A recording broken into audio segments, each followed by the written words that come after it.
joined today by Aman Jabbi. This is an interview that I've been looking forward to for quite some time. Aman has the most comprehensive and amazing knowledge that I've seen of the structure of the incoming central bank digital currency, what they're doing behind the scenes to set up all this infrastructure, or the fact that they already have it in place. And Aman is one of the most, as I said, knowledgeable people on this subject that I've seen. Aman, thank you so much for joining us today. We really appreciate your time. Thank you, Maria, for having me. I appreciate you having me here. It's a pleasure. So before we get into, you've got a presentation for us, which everyone needs to see. I'd just like you to spend a couple of minutes introducing yourself to the audience. Let them know a little bit about your background and your history and what actually makes you so knowledgeable on this subject. Well, my background is primarily in technology. I spent over 25 years, almost 28 years in Silicon Valley, California, and I moved out of there in summer of 2020, and I moved to Northwest Montana. So in the 28 years I was in Silicon Valley, my professional background is in electrical engineering and computer science and, deep technology. I've done hardware, software, but primarily I was working on video and camera technologies for the last 25 plus years. So my observations over the years was that, while camera technologies are used amazingly by consumers, and my focus was primarily on consumer electronics. So that included technologies such as video streaming, computer graphics. We built computers for animation studios in Hollywood. And then subsequently in the last 20 years, I was more focused on mobile imaging and cameras for cell phones. I also have co-founded 2 camera startups. So I have deep knowledge in this subject, through my professional background. And I have, interacted with all the major companies that make cell phones and beyond, including cameras for autonomous driving vehicles and stuff. And in general, I'm an independent researcher. I read a lot. Since 9/11, I've been doing a lot of digging into a lot of things that are happening in the world. I generally don't watch television or read the newspaper. So that allows me to kind of have a different view of the world. Yes. That's kind of my background. You and I had quite a lengthy conversation prior to this interview, and we spoke about a lot of these topics. And I can definitely say to the people watching right now, Aman really is awake to the entire agenda. He has a deep understanding of these things. And we spoke about the people of Australia. We spoke about what's happened here. We spoke about people in his hometown as well who are very believing and trusting of the government, which is absolutely devastating to hear. But Aman, what I'd really love is to start with your presentation, and if you can take people through the knowledge that you have, and then I'll interject as we go along, and so we can really get an understanding of the things that you're presenting. So what I'm going to do is I'm going to talk about, what is facial recognition, how it has been introduced to us in the world. Then I'm going to, do a switch from the infrastructure of surveillance cameras that are being put up in China, USA, and across the world. From there, I'm going to move on to defining what is a digital identity as proposed by the World Economic Forum, and how it's going to be linked to a new type of digital currency called the central banking digital currency. And then from there, we can talk about, what's happening in our local areas. So I'll touch upon Montana, and you can also, add stuff, what you're seeing in Australia. And then from there, there'll be other little linked topics like social emotional learning, and how, human capital index is going to be manipulated for making money for, Wall Street and the trillionaires. And then we'll talk about, solutions from there. So Brilliant. That's how I'm going to proceed. So how does facial recognition work, right? When you pick up many of the smartphones today have a 3D camera in the front. And what happens is that 3D camera has a little bit, a laser or an LED invisible projector that projects a dot pattern on your face, or some sort of, other pattern. And then that pattern gets uniquely distorted for every person's face. And then there's an invisible light camera that picks up that distortion and then is able to identify, key points on your face and uniquely identify that, this is Aman or this is Maria. So that's how facial recognition works. And it's been sold to us as a benefit because it's very convenient. I don't have to punch in a 4 or 6 digit code into my phone every time I want to use it, right? Yes. So that's how facial recognition was introduced to the world. And many of these things, many of these so-called technological advancements have been introduced under the guise of convenience, but what they're actually leading to is, as you said, a digital prison. That's right. And so they give us the carrots, right? If you go back 20, 25 years, consumer electronics, computers, cell phones, and other gadgets, video games, they're all kind of subsidized, very low cost so that they are able to permeate every corner of society. So like even, people who are not very well off, they have all these gadgets. So they're sold to us as the carrots. And it's for convenience, and it's also for safety and security, right? And it's to catch the bad guys. And, as a society, we tend to kind of accept all the carrots. But by the end of the presentation, or even halfway through it, you'll see how the sticks are coming if we don't watch out. And they've already started, and most people are, they don't know what's coming. Indeed. So if you go to China, Big Brother has already met big data, right? They already have facial recognition, which is connected to social credit scoring, and that directly lends itself to a control system. And they've already announced it in China for many years. I was in Shenzhen, China in 2019, 3 years ago, for an optical conference.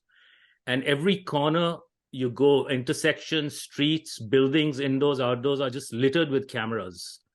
And there are screens everywhere, and they are telling you that we are watching you.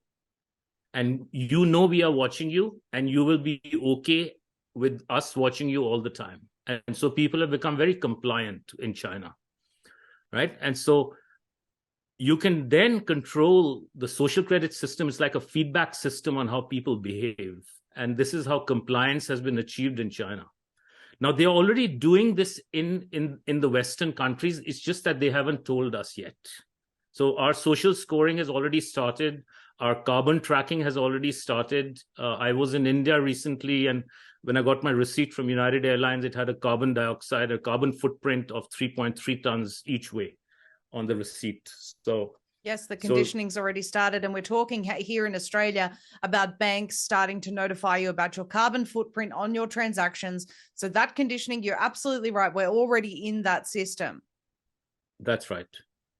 Right. So but the narrative in the Western media is that, privacy and freedom have gone in China, right? And the social credit system is a control system in China. And implicitly, we in the West are free. But that's really not the case. But the narrative is there, and it gives people the illusion that all the surveillance being put up in our cities and our towns in the Western countries is for security and safety of the people. But what is not said is that per capita cameras in America are greater than in China. We have 50 million tethered surveillance cameras in the United States connected to the internet and therefore to AI. And by 2025, $2 trillion would have been spent on cameras and the surveillance infrastructure of smart cities, right? London is ranked number 3 in the world in terms of number of cameras per 1,000 people, right? So the infrastructure is in place and is expanding. So if people, look up and they keep their, wits about them and go out in your towns and cities, you'll see more and more surveillance infrastructure being set up. And it'll all be sold on the pretext of safety and security of the people. I didn't know London was ranked number 3. That's very interesting. That's right. And New Delhi, India is ranked number 1 in terms of cameras per square mile. Wow. So there are well over 500,000 cameras in the city of Delhi. So just think about that. So while the world was sleeping, when COVID was announced and people were locked down and the fear porn was, blaring in every, television set, and people were quarantining, they were installing cameras and surveillance infrastructure. A report that came out earlier this year, by end of 2022, there will be 1 billion surveillance cameras tethered and connected to the internet in the world. And if you take mobile cameras and other cameras, that's greater than 20 billion data collection cameras in the world. So that is the kind of surveillance that is being, unrolled onto the world. And this is by the end of 2022. So these are not for, us. This is not just to catch the bad guys. This is much worse than surveillance. This is data collection. That means everything you do will be logged and tracked and analyzed, and then it'll be used as a feedback loop to change your behavior and compliance. And this is so think about that. Being fed back to an AI machine that's already been programmed, as you said, with that feedback loop to change your behavior. So it is already, I mean, everything's already been programmed into this AI to be able to achieve that. It's been programmed and continually being improved. Yes. So basically what we have is, eyes in the sky and eyes everywhere. Eventually, it's already started, but it's going to be permanent once they will be tracking your eye movements continuously when you're in front of a cell phone or you're in front of a computer. They already do that, many apps, yes, but that's going to become prevalent. Right? So in the old days, what was surveillance? A bunch of cameras around the city, and there'd be people sitting and watching these LCD screens or LED screens for, thieves and all. And so human eyeballs are gone. Now, no humans are necessary. All the monitoring will be done by smart artificial intelligence security guards that are watching us at every moment. And so you're being, literally, they're listening in, they're watching, they're analyzing, they're logging, they're learning, and then it repeats the cycle. I have a question, Aman. You mentioned sort of 20 billion devices around the world. Are all of these devices also listening? If they have a microphone, chances are they are listening. Like your cell phone is listening. Of course. Like the Zoom call is not only listening, it's recording, analyzing our discussion. And we are being scored by AI as we speak. And since I'm talking to you and you're talking to me, our social credit score is being reduced in real time as we speak. So when are we not alone? Pretty much never. Right? And if you have devices in your house, such as Ring cameras and all, those are all tracking devices. But let me introduce to you a term called the panopticon, which is a kind of a circular prison. And this is a picture from Rhode Island, one of the states in the United States of America, back from the late 1920s. And this is a circular prison where the guards are in the middle and they can watch pretty much all the activity going on in each prison. So all the prisoners know that the guards can watch them at any time. Where we are living is in a digital panopticon, right? And instead of there being security guards, there's computer vision, cameras with computer vision, and artificial intelligence. So everyone is being monitored everywhere all the time. And so this has been put in place already. And a few years ago, I was, at a venture capital summit in New York City, and this term was introduced called the Internet of Eyes. And I found it kind of not creepy, but I was kind of curious as to why this term was there. But literally, now everything is falling in place. It's the Internet of Eyes. There are cameras everywhere at intersections. All your automobiles are spy vehicles. They have cameras inside and outside. Tomorrow, by 2025, there'll be an average of at least 16 cameras in every new vehicle. And once you have autonomous driving vehicles, there'll be radar, LiDAR, as well as cameras, and some might even have sonars. They have cameras in space, looking down at the Earth, counting trees, and mapping digital IDs to trees. They have cameras in drones, license plate readers, cameras inside your car, cameras in bus stations, airports. So you're being tracked everywhere. Did you so just this say, is the Internet of Eyes. Did you just say mapping digital IDs to trees? Yeah, every tree and plant, all of nature is going to be mapped digitally. And eventually we'll be getting pushed into the metaverse. Well, digital IDs with trees are going to be, sorry? Well, this is fascinating to me, because what they're doing, Aman, is they're currently shifting all humanitarian causes towards climate change and looking after what they call Mother Earth, according to Nancy Pelosi. And they're meeting this month for an interfaith meeting on Mount Sinai where they're announcing their new climate 10 commandments. It's unbelievable what these people are doing. And so That's right. that would mean if they are digitally mapping every tree, every plant, then that would also be able to impact your score should you interact with one of these trees or plants or harm them, or, you know, emit too much carbon affecting this plant, or so they say.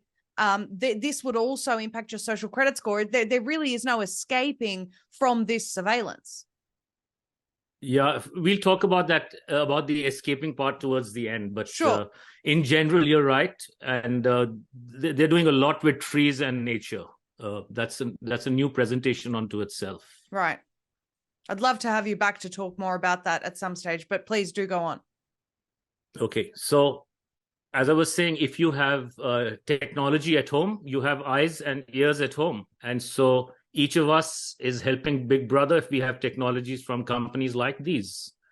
If you use Google products, Samsung products, Facebook, Microsoft, or Zoom call, for instance, Apple watches, they're one of the worst things to have. The Ring cameras, they track every device on your network, its location, its movements all the time. And of course, if you have a Ring camera, as the camera's generations improve, they are also identifying when you're coming home, when you're leaving, who's coming to visit you. So all the tracking is going on and the scoring is going on even when you're at home.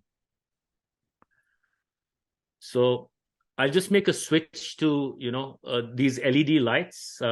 I started to notice in San Francisco 2.5 years ago that a lot of the, the low pressure sodium, the yellow halogen type of lights, they started getting replaced by these very bright array LED lights. And yes. Have you seen that in Australia? You must everywhere. Have seen it everywhere. Everywhere. Yeah. And they're putting it up like literally in the denser populations every 30-35 yards apart. It's really horrible. I live in Montana, which is in northwest Montana, relatively lower population. But in the closer towns and cities, they have a lot of these, and it's really putrid.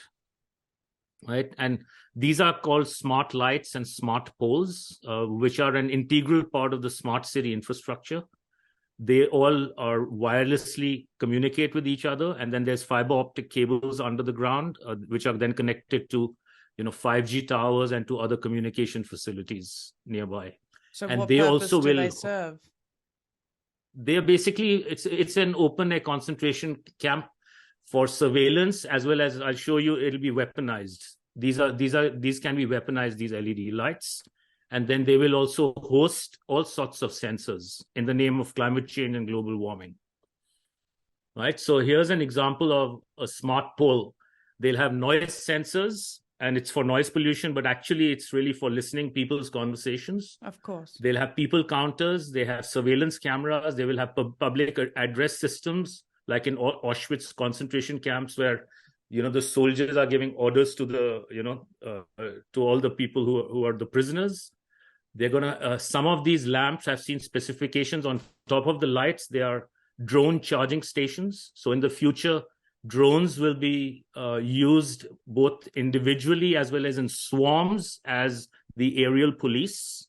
And I've done, there's a lot of information available on DARPA and other websites on these drone swarms and how they're going to be used against, enemies of the state. Yep. And I'm not surprised, Aman, because what they've done, number one, they've killed off a huge portion of the police force, either by forcing anyone with a conscience to resign or, those now dying due to injection injuries. And God only knows what sort of control they're going to have over people with whatever's in these injections. And on top of that, they don't even need a huge police force anymore because we're going to be controlled and policed by AI. Right. That's right. And also, I mean, if you notice in America, there's been a lot of talk about defunding the police in in the last 2.5, 3 years with, it's all these false flags that they keep coming up with, and then they change the narrative on certain agendas. Yes. But one should know that I think the takeaway is these smart poles and smart lights are an integral part of this a smart city grid that they are building everywhere. They communicate with each other. They are wirelessly connected, as well as, some of them are connected through cables underground. Some of them may also assist in autonomous driving vehicles in the future. And they're putting smart cables under the roads and all. And so there's a lot of technology going inside the ground and on top through these lights, right, in order to achieve a lot of the surveillance grid integrated with 5G. I can't even begin to imagine how harmful all of the signals, Aman, that these things are emitting are. I mean, we already know how harmful 5G is. Imagine when we have all of these constantly emitting and communicating with each other. It's horrible. It's very harmful, as well as these blue LED lights, at the frequency or wavelength they are at, they're extremely harmful to the eyes. And in addition, I've noticed that they don't even have diffusers on top of them. So you can't look up at these lights. They're designed to make humans look down. Wow. So by default, they're designed to really hurt your eyes. And then I'll show you another slide on how they can be used directly as weapons. Please. So when I came to Montana, in August 2020, so a little over 2 years ago, I noticed that there were outside of maybe Bozeman, Montana, and a couple of the towns, there were none of these street lights. We had beautiful dark nights. And then I was here in April in this town called Pablo, Montana, and driving through the highway and just see how many lights there are. It's a population of just a couple of thousand people. And you have like hundreds and hundreds of these lights on the highway. And so the question to be asked is, earlier there were no lights, and then in the name of global warming and climate change and energy conversation, now you have 300 lights. Yes. So, just think about that. Yes, well, it's much like how 400 private jets arrived to a climate change conference to talk about CO2 emissions, Aman. The hypocrisy is just astounding, but they don't care anymore. They don't care how they appear. They're just brazen about it. It's in your face. I mean, I keep interjecting because this subject is something I'm so passionate about. People don't understand when I've said the words digital prison, I think it's very hard for people to actually imagine how that will be achieved. This presentation is key to that understanding. So I'll ask everyone who's watching, please share it with everyone and get them aware of this information. Keep taking us through the weaponization of these, though. Right. I'm interested in that. So I started, this picture on the right side I got from somebody in Canada on Facebook, and I haven't seen these anywhere in Montana yet, these multicolored lights. And I started to dig deeper, and I noticed that there's something called a puke ray. It's an LED incapacitator, where you have this, think of it, this is an LED gun, which is able to emit different frequencies of light at a very high rate of change. So when you do this at a very high frequency with different lighting, and if there's a human being that's in the vicinity and looking at these lights or near these lights, you can get intracranial damage. You can hurt your spine. You can get sick. I bet you it can even kill you. So these can be used as weapons. My goodness. And a lot of these LED smart lights, they already have little, if you'll see white squares at the intersections, for instance, white patches, those are radar. And the LED lights combined with radar, they can, and with a smart system on a chip inside, they are able to identify human beings with guns up a few hundred meters away. And so these lights can be turned on as weapons against people who might be carrying guns, for instance. So one needs to kind of start asking these questions and talking to, each other within communities, as well as to the people who you think represent you, as to what the hell is going on and why these lights are being put up, and call them out on it. I mean, what other reason would you be installing lights that have the capacity to kill on impact? I mean, there's no other reason. It's for safety and security. It's for safety and security, right. Yes, of the course. People. Yeah. My goodness. So that's how it's going to be sold, or it's going to be sold in as climate change and global warming and energy conservation. So I'll go on from here. But these can be used as weapons, and I suspect there's much more to it than what I'm presenting here. And I'm doing my research, and I will come back and talk about what more I find out. Yes, please. My research is not complete. So I've spoken so far about, what facial recognition is, the camera infrastructure, the smart lights infrastructure, and you can see already a link between all those topics. And now I'm going to introduce the digital identity and the central banking digital currency system, or the digital currency linked to your digital ID, and then you'll start seeing how everything connects. Right? So the World Economic Forum, I read a paper maybe 2 years ago, which says it's a new chapter in the social contract. And I said, but this is a social contract nobody has signed up for. Yes. Right? So it's being planted upon the world. And so in that paper, I saw this diagram, and you have this digital identity in the center. Every entity, every device, every person, everything, every tree, everything will have a digital identity. And that digital identity is going to be used to unlock your access to financial services, healthcare, telecommunications, government programs, social platforms, logging into the internet, travel and mobility, just everything you do in your life. You need your digital identity to unlock it. So by default, a digital identity implies that you are always in a digital prison. Yes. And you need permission to get out of that prison. By default, you're always a prisoner. That is how you have to kind of, understand how this digital identity is going to be used. And this is a 2018 WEF paper that was published. And so for your digital identity, you need identity integrity. Like, for instance, there's a concept called know your customer that banks are using, right? So it's basically taking steps to a digital identity. And how is that digital identity going to be authenticated? Through your face to unlock access. And your face and your digital identity will be linked to a new type of currency, which is the central banking digital currency. And it'll have a combination of water and carbon scoring for you and carbon credits. It'll have social scoring and your medical status based on vaccines and jabs and other medical things that they want you to have. So essentially, just think about it as, if you don't comply, because these are all compliance-based things inside the currency. If you don't comply, your currency becomes lower and lower. If your currency becomes lower, your digital ID cannot unlock access to life.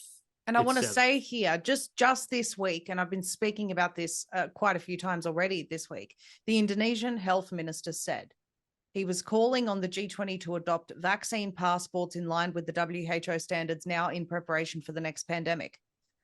The WHO Immunization Agenda 2030 plans to introduce 500 new vaccines by 2030. People think I'm crazy when I say that. It's in their own documents. Immunization Agenda 2030, it's there.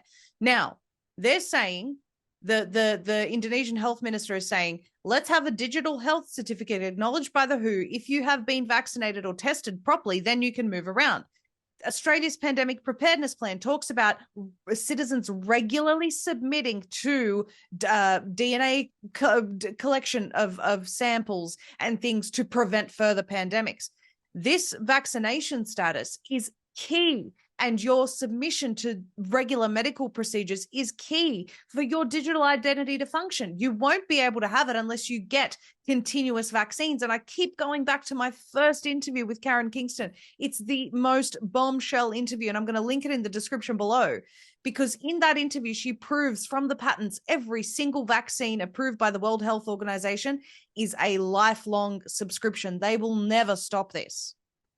Yeah, that's right. So one of the things to understand is that if you don't sign on to a digital ID, and if there's a critical mass of people, I think most will just walk into it unknowingly. Yes. Through deception or through so-called force, just like they had people taking the vaccines to travel freely. Yes. But if there's a critical mass that doesn't sign on to the digital ID, then this agenda gets weakened substantially. Absolutely. Right. So one needs to therefore understand, in conclusion, is that the digital ID is really your ticket to being in the digital prison permanently. Forever.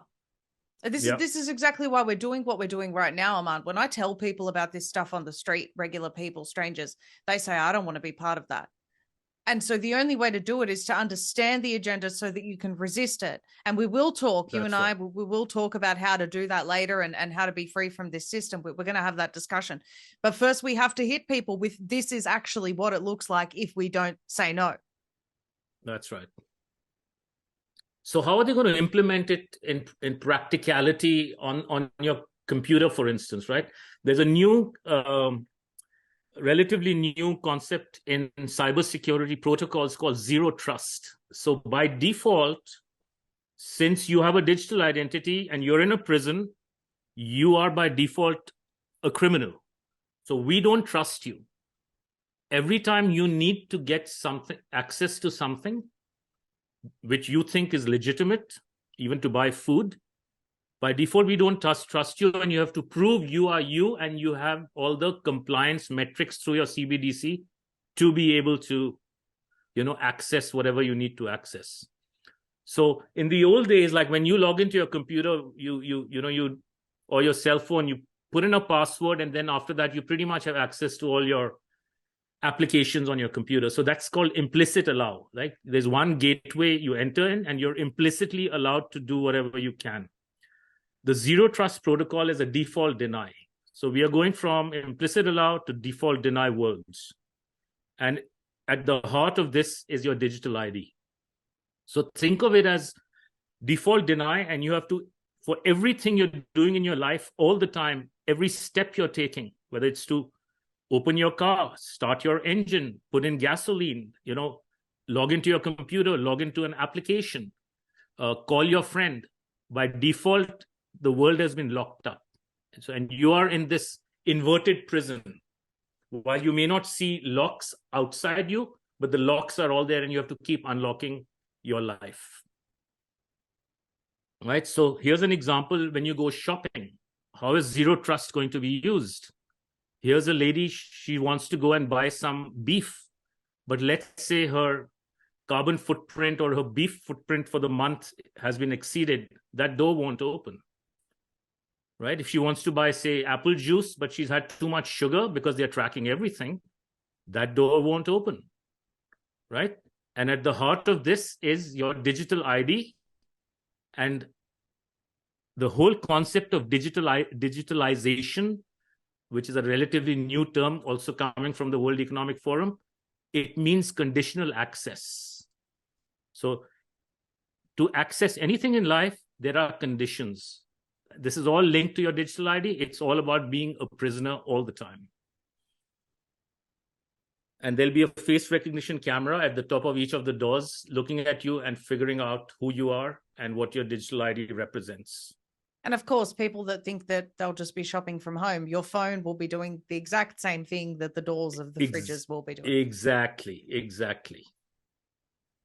Right? So there's bunch of companies that have started. It's called IDaaS, identity as a service. There are face recognition as a service. So lots and lots of companies are building businesses around this. And every time anyone's face is in front of a camera, there's a chain of corporations making money, from camera companies to IDaaS companies to networking companies, cybersecurity companies, the whole shebang.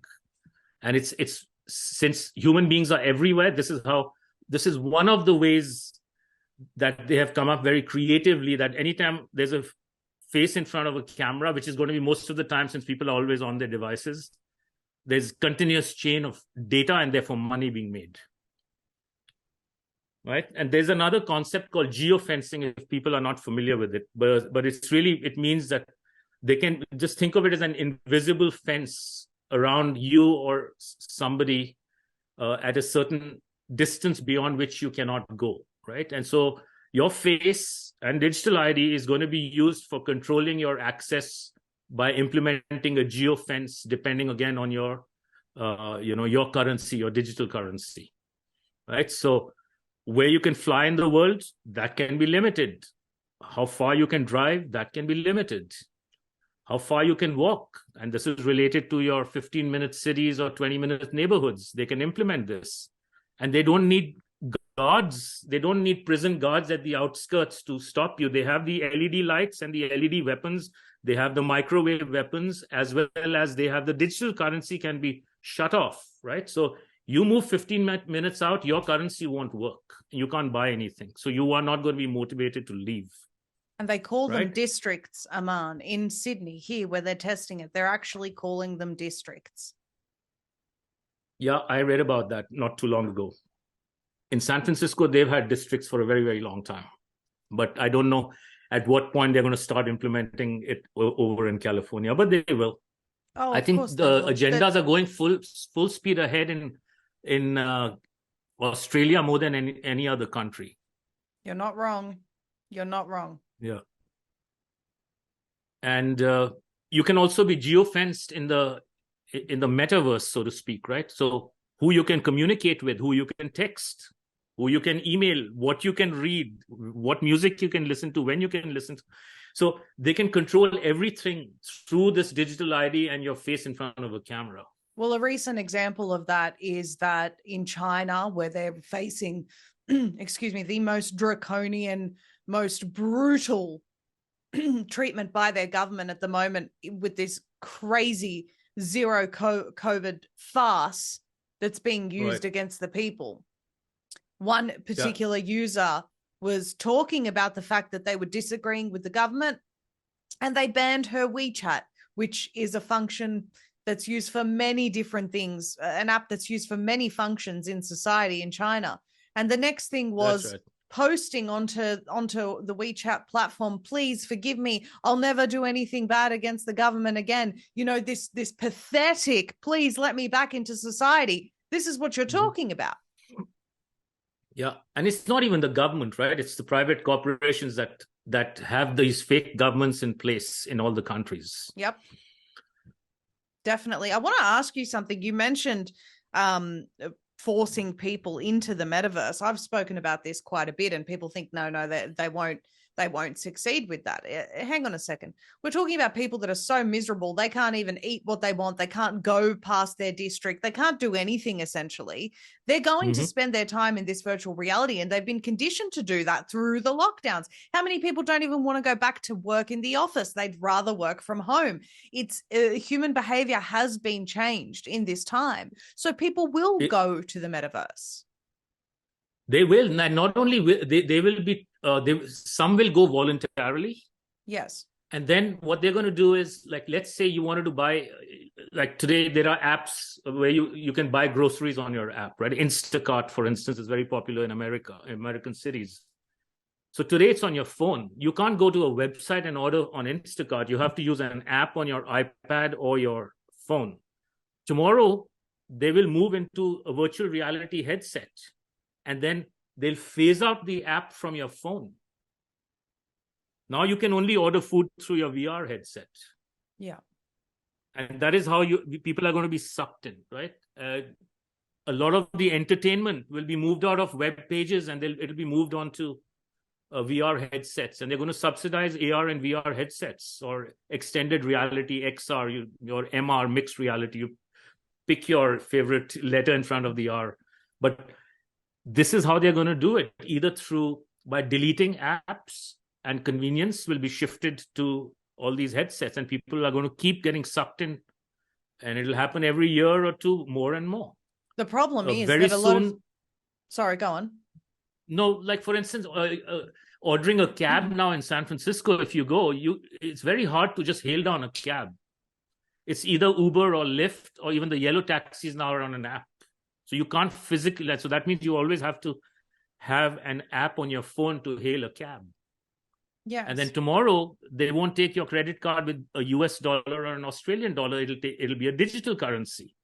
So they'll just keep, very cunningly keep moving people into this new system. It doesn't matter. I will make the point. I watched a video recently on YouTube, and it was a gentleman talking about how great VR is and how we're all going to be going into the metaverse. And so many people are of the opinion that no, they won't succeed with this. Meta stocks are down, so on and so forth. This video had 1 million views, Aman. 1 million views on one video talking about how great VR headsets and the metaverse is. And there would be so many others. What I'm trying to say is that's 1 million people that spent their time. And not all of them were like me watching it to scrutinize, I can guarantee you. Right. They spent their time watching this rather than informing themselves about what's really going on in the world. And that's the biggest problem that we have. It's the masses not realizing where we're heading.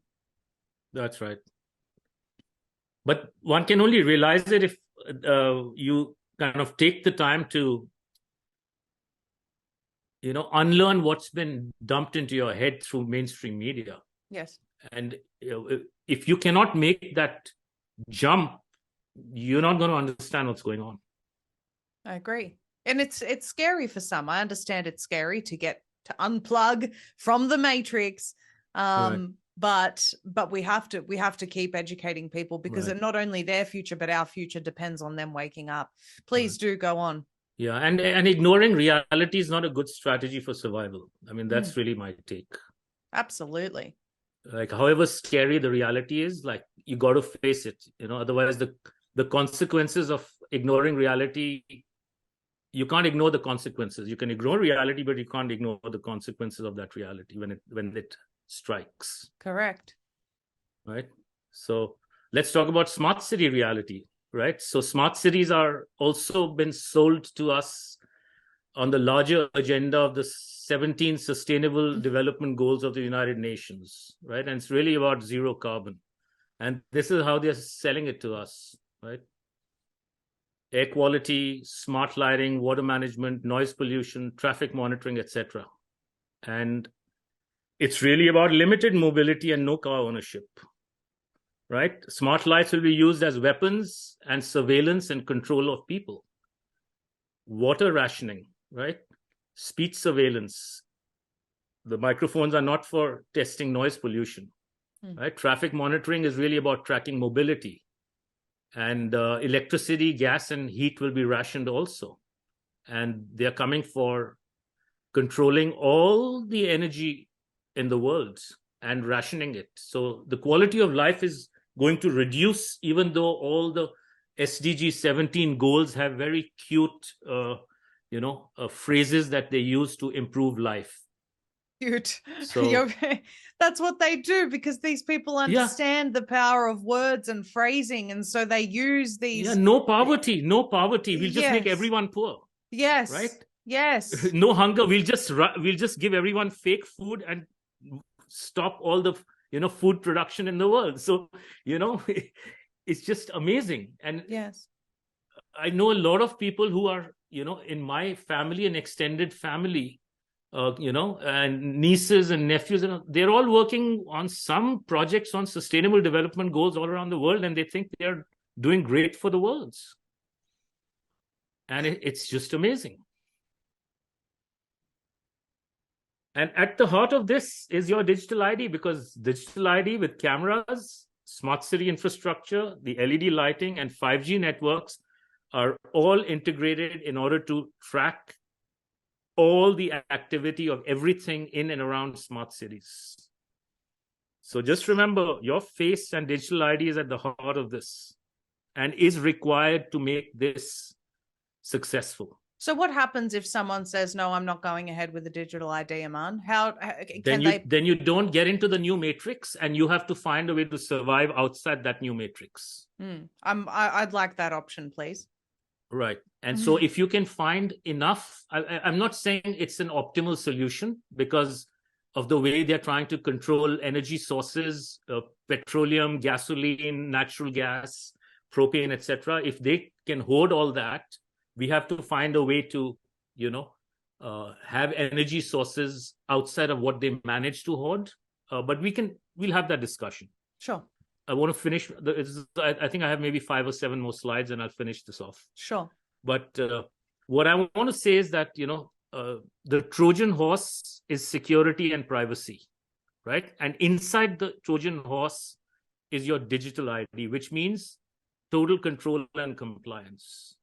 But it's being sold to us as security and privacy, right? In schools, what's happening in schools and for children, they have a concept for many years called social and emotional learning. And they've been, at least in America, that's what it's called. I don't know what they're using it in countries like Australia, but what they want to do is from cradle to career, they want to have complete control of children, right? And so they are using cameras on tablets, on phones, on, inside homes, everything. Algorithms are screening for child abuse, for instance, right? And AI will decide whether you have good parents or bad parents. And if AI says, hey, I'm looking at this child's face, the child is looking unhappy and now has been unhappy for N number of days, 80% of the time, AI can send child protective, custody people to your house and take away the kid, right? They have this talk pedometer where when a parent is talking to a child, this is a product already in the market, being sold on the web. When the parent is talking to the child, it's recording what the parent's saying and then is scoring the parent. So if the parent is teaching the children that climate change and global warming is all one big BS hoax, their social score goes down, and then their score goes down with respect to how they're parenting their kids. Here's a little LED screen. It's We Play Smart is the company. They have this board game, and they have fisheye cameras looking at all the kids, and they can change what's happening on the board and the game based on facial expressions, so that you can manipulate kids' behaviors in real time. At the heart of all this is the digital ID, which is being identified through the cameras inside these devices. So child data is big business. And you must have read papers through the World Economic Forum where they talk about, human beings are extremely valuable and we need to find clever ways to extract maximum value from them. And so there's a concept called human capital index that was created by some people who published these papers in the World Economic Forum. So they are using SEL and securitized markets, just like they securitize, home loans and all that stuff, derivatives of things. So all this SEL and data harvesting from children is really there to manipulate kids' minds. And here's an example of where they can take, say, top performers from a particular region in, say, Sydney, Australia. And what they do is they can bet on their predictive performance, or what they call pathways. Which direction will this kid go? And they can, make bundles of things called prodigy asset groups, and they can bet on it. And depending on the results, they'll make money. Wow. So they're going to use kids and their predictive success or lack of success to make money. You can short it or you can make calls. They'll make even more money from the broken kids because there will be intervention, and they will be, they will have mental health issues with kids and all. They're going to make even more money. And so there are more pathways and more predictive analytics and stuff. So, and this is exactly that statement that said data is the new currency. This is what this human capital index is. Data is the new currency. That's right. Or data is the new oil. There are many different phrases being thrown around the world. But really, all this is using cameras and observation from the cameras that capture the faces of these kids and their eye tracking movements and their facial expression, etc. Then manipulate what's on their screens. And so it's a management and control system. It's not about knowledge. So if people are sending their kids to schools, know what you're sending them for, because it's not a good idea. Absolutely. Right. And then in April, for instance, there was an announcement where the multi-stakeholder internet governance, so it became a global internet, and the World Economic Forum and United Nations and the international bankers, they took over the internet. So at some point when the digital ID is fully unrolled, if you don't sign on to a digital ID, you won't be able to communicate. This will be all linked to the zero trust worlds. Yuval Noah Harari says that you will find it impossible to interact in our world. He says in our world. That's without right. Everything he says is true. Everything he says is true. But people need to understand not just what he's saying, but why is he saying it, and what are the darker shenanigans behind all that. Yes. Right. So again, as I said, without a digital ID, at some point in the next few quarters or few years, we may not be able to communicate with each other through the traditional means of the internet. So when I came to Montana, I've been trying to, raise awareness by talking to a lot of people. And I've also tried to kind of talk to the Montana state legislators that facial recognition is going to be directly related to loss of freedom. Because I started seeing cameras at intersections coming up in all the major towns. Smaller towns, there aren't yet there, but they will come. Every retail store, hospitals, facial recognition cameras there, smart city lights are on all the highways, parking lots. It's really horrible. There's a study on facial recognition technology happening in our state legislature.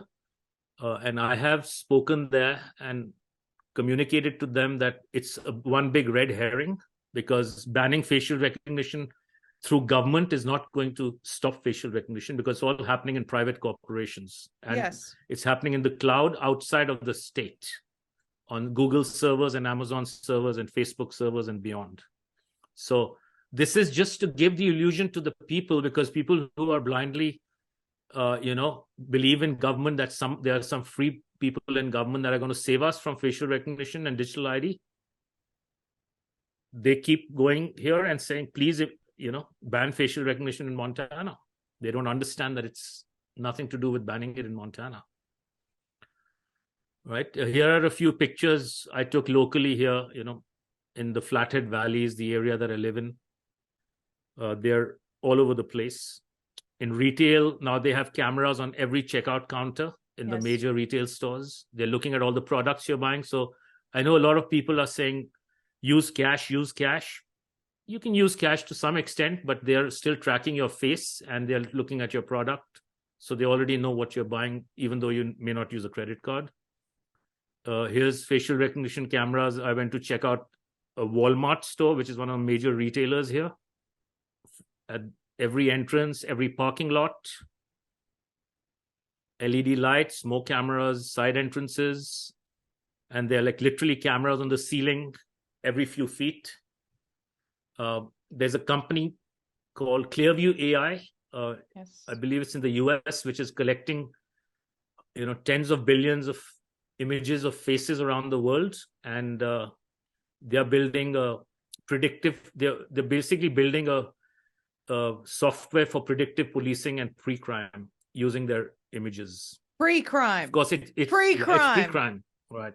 And That's pre-crime, right. pre-crime is part of that human conditioning, where they now say something that's completely normal, for example, eating too much meat, is now a crime, and you displayed a behavior that could potentially suggest that you were about to commit a pre-crime. This is how far this goes. And so actually it goes further. It goes further. So it goes further, because this is based on predictive analytics, right? They're already starting prescription analytics. So they can predict what they want somebody is going to do, but they can also prescribe behavior through control of what's on your screen and other things, and what's being shown on your screen, your Instagram feed or whatever. So it goes on and on and on. Yeah. Yes. So who are these agencies? Basically the stakeholders, right? And there's another company called ID2020 that is doing public. It's like a private partnership, what they call P3s. And it's partnering with all the state governments to authenticate and prove that you are you before you get your, social security check or your health coverage, etc. And their tagline is "No identity left behind." So it's for equity and inclusivity, your digital identity. The same thing that the World Health Organization Immunization Agenda 2030 says: no human left behind. vaccine right. equity, vaccine equality, the same language. Yeah, the same language, and it's so easy to, it's so puke worthy, as I say. Yes. That language is so puke worthy, and it's so repetitive, and it is so transparently bullshit, pardon my language, but it's really amazing. I don't disagree with you, Aman. I don't. Yeah. It's unbelievable. So this is what they're doing now. If you want to get these services through state governments, not only do you need a password, they ask you to upload your passport or your driver's license, and then they make you take a video selfie and attach it before they authenticate who you are. That's the kind of stuff they're doing now. Yes. And just for everyone thinking, you know, with every little step, with every little increment that has happened, Aman, people think, oh, well, it's just technological advances. Oh, I don't want to do this, but, you know, for the sake of just getting it over and done with. And meanwhile, they're collecting a database on your behavior that's going into the most advanced AI systems that you can't even fathom, to engineer and change your behavior. And for the people watching this broadcast, they're definitely people that don't want to be controlled. So I know that they'd be keen to remove themselves from these systems ASAP. But the problem that we face, Aman, is that we need broadcasts like this to understand the level of the agenda. So how do we get around this? So we're coming there. I think once we accept the digital identity, it's game over for humanity. Because what we are doing is we are going to go from, so currently we are also in a slavery system. Many people don't understand that. But since they've given us the illusion that we are free in some Western countries and maybe some other countries, we generally believe we are free, even though we are not. But we are currently in a debt slavery system. Yes. And what is being introduced is an identity slavery system. So there's a transition happening from debt slavery system to identity slavery system. And a lot of the truth movement is trying to fight to stay in the debt slavery system. And that's not the right answer. Because this system needs to crash. The level of corruption and deceit has reached levels unknown to modern humanity. And this system needs to implode if we want to start out right. That doesn't mean we go into a worse system, which is the identity slavery or the new Agenda 2030 system. So that's something everyone needs to process and figure out how to think through that. And since you brought up Yuval Harari, I think a couple of years ago in one of his talks, he was making a presentation at one of the Davos conferences, and he presented a danger formula where B times C times D equals R. So what is B is the biological knowledge, which is being gathered through, either in your jabs or through your DNA swabs, etc., or your PCR tests. C is the compute power that AI needs to, do all the computations. So we have no control over the C. That's already there. It's kind of infinity. And then D is the other data being collected through our faces, through our behavior, and through various other things. And if there's enough B times C times D, then your ability to hack humans is increased. Yes. Right? So in order to collect data, they are putting sensors everywhere. That is why they're saying sensorize everything. That's why there are cameras everywhere, microphones everywhere, radars, LiDARs. They need as much data as possible, right? So the beast, like, if you're I'm not a Christian, but I have a lot of Christian friends, and they believe in the whole, the beast system. Yes. But really, it is a beast system, whether you take it religiously or, practically. It's a beast system that is being unrolled. So AI is the beast. The beast needs food. And the food is data that comes through all these data conduits or sensors, through the smart cities, through cameras, through the 5G networks, autonomous driving vehicles. So the only way to starve the beast is to remove the data conduits. You cannot stop the data because human beings are going to continue doing what they are doing. Yes. So, but what we can do is get rid of the sensors. And if we can achieve that, we make a serious dent into this beast system, because that's where the beast is getting the food. It's very important to understand that. No amount of laws, legislation is going to stop this. It has to be done by the people. I agree. The answer has always been the people. Yeah. So just to summarize, cameras are used to take pictures of your face, videos of your face, and identify you through facial recognition, which is sold to us as security and privacy. Your facial recognition directly links you to a digital ID, which is linked to a central banking digital currency, which your currency is actually, people have heard the term blockchain. All the data about you is sitting on blockchains in the back, and it's linked to your digital ID. So literally, the blockchain linked to your digital ID is your digital leash. This is your digital prison. And this will result in the final lockdown of the human race if we allow this to happen. The final lockdown. We may just call this interview the final lockdown, Aman, because you're absolutely right. This is the nail in the coffin for humanity. That's right. It really is. Have we got more slides to go through, or just I think it's the last one or two. Sure. That's it. Go for it. This is what I present here, a call to action. I try and talk locally to groups here, different groups in Montana. I spend more time meeting people and getting groups together and talking to them in person than I do online, because I believe that your local groups and communities is where you can make a difference much more than you can. Online is good for getting the information across. So, and there'll be more people that will learn, but the action has to be local. Right. So this is what I basically present is, at the very least, look up and observe. They're putting all this infrastructure in place, and they do it incrementally, and they do it overnight. But everyone needs to understand what's being put up, the rate at which it's being put up, and why it's being put up, and what will be the consequences if we don't find a way to undo all this. Right? Parents need to understand what's happening to the kids through this, the information I presented, and dig even deeper.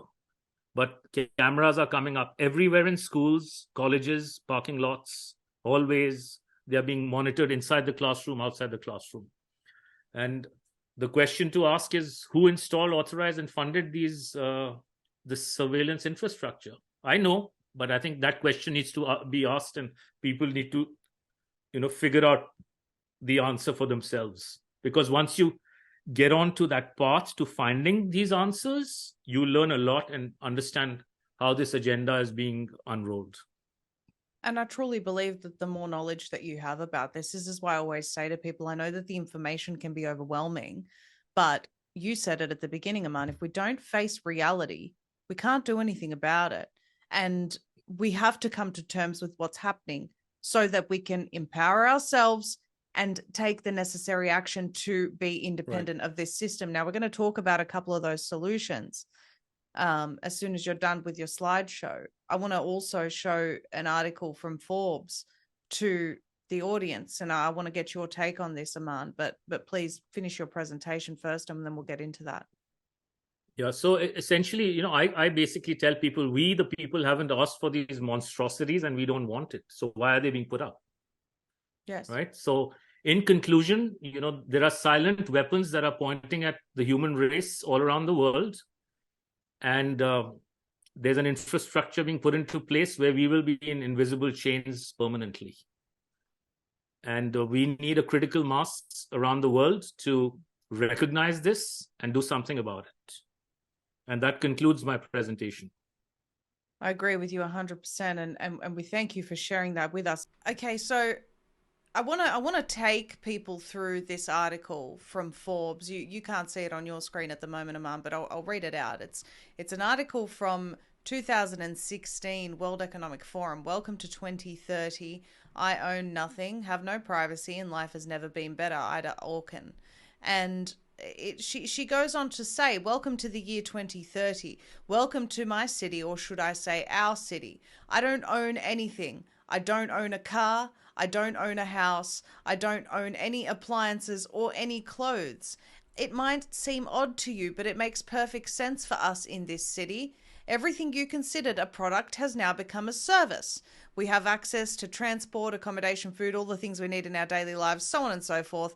First, communication became digitized and free to everyone. Then, when clean energy became free, things started to move quickly. They talk about all this great stuff.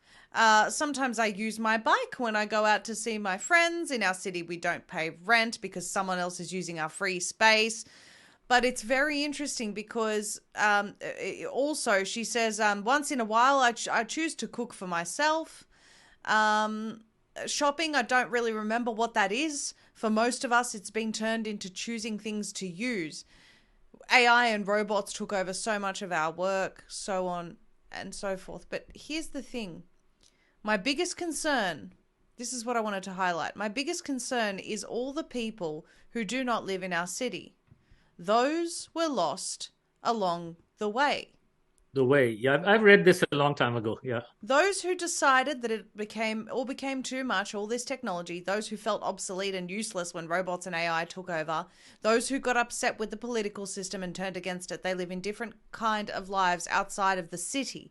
Some have formed little self-supplying communities, others just stayed in the empty, abandoned houses in small 19th century villages. Now, I want to get your take on this, Aman, because I don't know. People have been talking about breakaway societies, exactly what you're talking about, forming those connections within the communities, trying to wake people up. But do we also need to be focusing our attention on building these breakaway societies, just like this, article says, the people that were lost along the way living in their little communities? What do we make of this? That's a more complicated kind of discussion. I mean, you can. The point is that let's say you form a community of say 30 people or 50 people, right? We are going back to the Stone Ages to some extent. Like, let's say you build a commune and you are able to grow your food and you're able to sustain yourself through firewood and heating, depending on where you are, and you have a well where you still have access to water, but they're trying to take that away. It doesn't solve the problem. You see, what you're doing is you partly help them achieve their agenda for yourself, because without an automobile, without gasoline, you are not traveling way too much either. Right. Right. And you are not going to have access to their electrical power plants getting electricity in your home. Right. So if you don't enter the matrix, and while you don't have a digital ID and don't enter the matrix, you are helping their SDG 17 achieved goals to some extent. Because we are all going to be poor in that new system. We are all going to be relatively more hungry in that new system, etc., etc.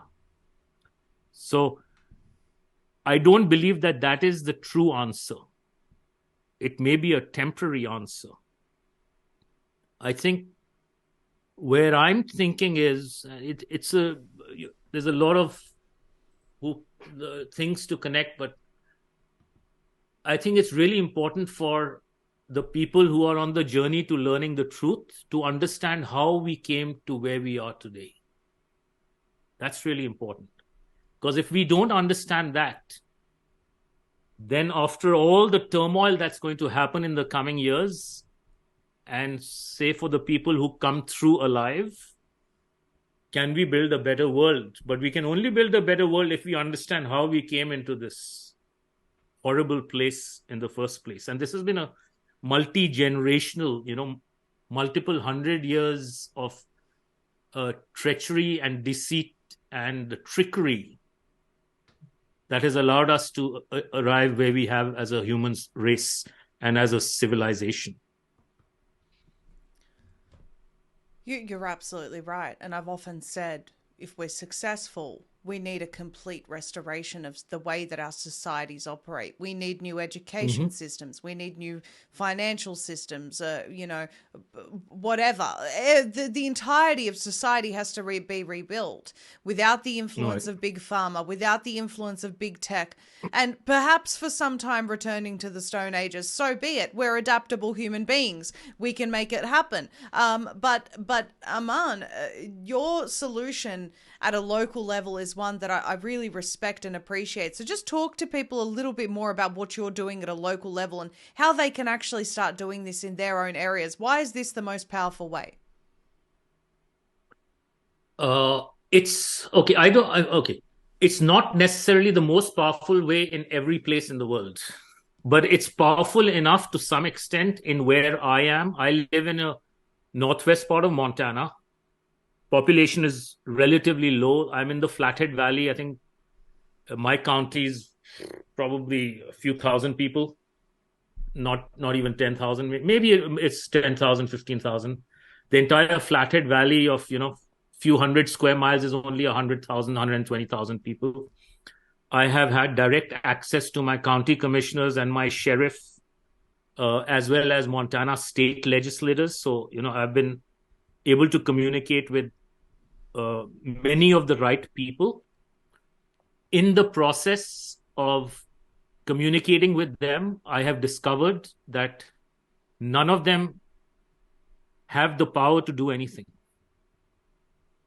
I have also come to the conclusion that they don't represent the people.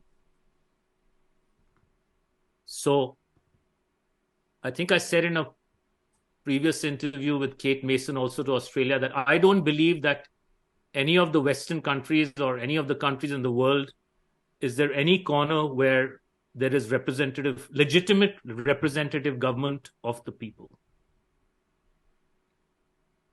Yes. They're all corporations. Everything has become a corporation, and it's been done through treachery and deceit and through the deceitful words used in commercial law over the several decades. So all our so-called governors and senators and Congress people, they all work for private corporations.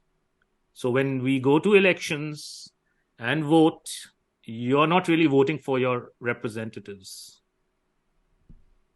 Yes, you're just within voting that for system that's already set up. With you're waiting within the corporation, so it's all hogwash. So they give you the illusion that you live in a free country and that you should vote.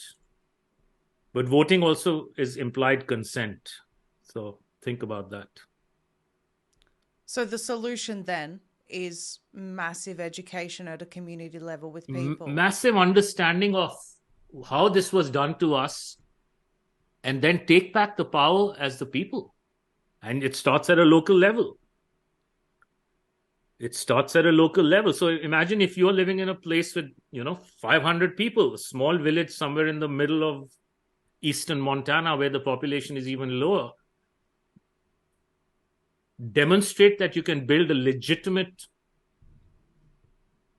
form of, I don't even like to use government, right? But a legitimate, structure of how to live well, and then people will duplicate that, and then there'll be links between these groups, and within those links, then trading can start, and we can, with the amount of knowledge that we have already accumulated through history, we will develop into a more advanced society at a rate unprecedented to human civilization in the past. Absolutely. And we've done far more research as well, especially in the past 2 years, and become familiar with all the areas of corruption, become familiar with how incompetent and sinister the pharmaceutical companies are, with how much government just does not function at all as it should. I mean, this is achievable. What you're talking about is achievable, but it requires that mass awakening. And this is what the truth movement is continuously calling for. Mass awakening. Keep going. Keep educating people. Our lives and theirs depend on it. That's right. Your freedom depends on mine, and mine depends on yours. It's astounding, isn't it? Yep. Aman, I know that you said that you've been off social media for some time. I mean, not as active as you used to be. But if people want to follow your work, where can they find you? Yeah, I'm not as active. I got onto Facebook actively, a little actively, only in March or April timeframe. But I'm not terribly active. But they can find me on Facebook. I have an Instagram account, but I really don't. I stopped posting on Instagram about a year ago. Once I started getting censored so heavily there, so I just stopped posting stories there. Twitter, I had a very healthy following, but my censorship level is so high that I've stopped using Twitter altogether. So, best way to do it is like if you want to, if you have questions, connect with me on Facebook, and then I can help. To the extent I can, I will help. Well, I'm so grateful for the work that you've done so far to raise awareness about this. As I said, one of the most comprehensive explanations of the digital ID, digital prison that I've seen. We're so Thank you. appreciative of your time. We've gone way over the allocated time, and we appreciate you staying back. And I'd really love to have a follow-up discussion in the future, Aman, to really, about some of these other topics, the LED lights and whatever else it is, because as we said, mass awakening requires mass understanding, and this is Right. what we're trying to do here. Aman Jabbi, thank you so much for your time and everything that you're doing. Thank you so much for what you're doing too. Have a good night. You too.